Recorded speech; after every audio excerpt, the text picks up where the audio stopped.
With all of the attention currently now on the exceptionally high cesarean delivery rate in this country, let me just present something to y'all.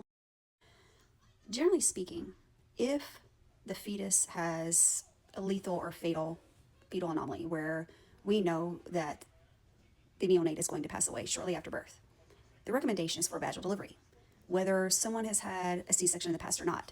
And when I was training 20 plus years ago, patients underwent labor and delivery because a lot of those fetuses will make it close to term. But there has been a shift more globally in obstetrics, but for me a while back, where patients with fetuses with known lethal anomalies, obviously delivering vaginally is best for the patient, for a fetus that we know is not going to survive as a neonate.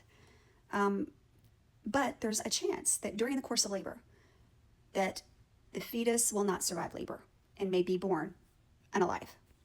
And that's pretty common because a lot of times when fetuses have significant anomalies that are not compatible with life after birth, they're growth restricted and they don't tolerate contractions in labor and pushing.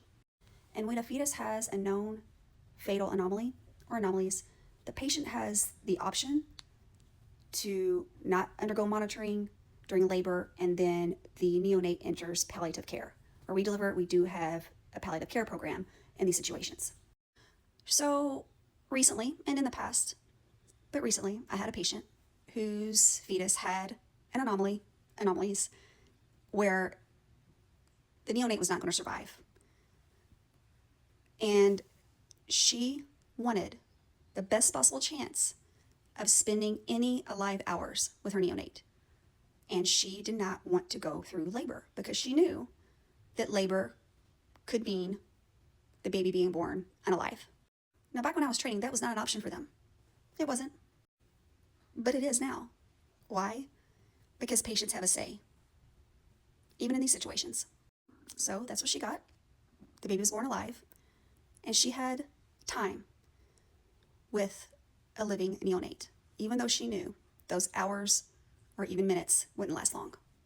And let's just talk about cesarean delivery on maternal request, primary cesarean delivery on maternal request, meaning a patient has no medical indication for cesarean other than that's what they want. There's no fetal or maternal indication, but for them, that's what they want. That is also increasing. Why? Because patients have a say in how they deliver.